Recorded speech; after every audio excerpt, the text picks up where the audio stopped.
আসসালামু আলাইকুম গাইজ, আমি তিশাতে চলে আসলাম আরেকটা নতুন ভিডিও নিয়ে। তো আজকে সন্ধ্যার সময় মা আর ছেলে মিলে চলে যাচ্ছি আজকে বাইরে। তো বাসা থেকে হাঁটলেই ২ পা গেলেই মিঠাইয়ের দোকান, কিন্তু তাও আমার ছেলে রিক্সায় উঠবে। মানে সে মোটামুটি বলা যায় যে রিক্সা ওঠার পাগল, আর সে আবার এখন বলা শিখছে যে, "এই মামা যাইবেন।" তো যাই হোক ২ জনে মিলে চলে যাচ্ছি।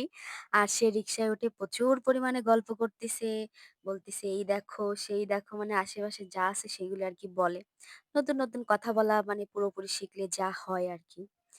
তো অবশেষে আমরা মিঠাই চলে আসি। আর সে বলতেছে যে এটা নেবো, সেটা নেবো। কিন্তু সে একদম কিছুই খায় না। এক কথায় বলা যায়। তো যাই হোক, পরে আমি আরকি আমাদের খাওয়ার জন্য কিছু খাবার নেই। আমি পাটিসাপটা, মিঠাইয়ের পাটিসাপটা একদম বেস্ট। অনেক মজা হয়। আমার একদম প্রিয় বললেই চলে। আর একটু মিষ্টি আর একটু মোমো নেই। তো এখানে গরম করে দিচ্ছে, তো সেটাও দেখতেছি যে, "মাম্মি দেখো, মাম্মি দেখো।" তো পরে খাবারের ব্যাগটাও সে নিজে নেয়, আমার হাতে দেয় না। তো আমার ছেলে কিন্তু বড় হয়ে গেছে। তো যাই হোক, অবশেষে আমরা উঠে এলাম।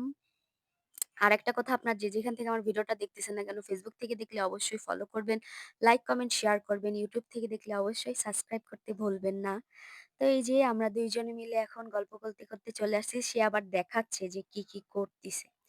তো যাই হোক, তারে আবার আমি কিনে দেই। সে আর কি যে কিছু জিনিস না নিয়ে যে বাসায় উঠবে তা না। সে বেলুন আর কিলে নিয়ে পরে ওঠে। তো আরেকটা কথা, আপনার সবাই আমার সুলাইমানের জন্য দোয়া করবেন। সে যেন সবসময় আমার সঙ্গে এরকম হাসি-খুশি থাকে। আর আমিও যেন ওর সঙ্গে সবসময় এরকম ঘুরতে পারি।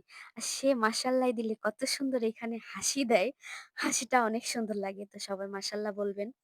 তো আজকের ভিডিওটা এই পর্যন্তই। সবাই ভালো থাকবেন। আর অবশ্যই আমাদের ভিডিওগুলো শেষ পর্যন্ত দেখবেন। তো এখানেই শেষ করতেছি। তো আমরা বাসায় চলে যাচ্ছি। আপনারা শেষ পর্যন্ত দেখতে থাকেন।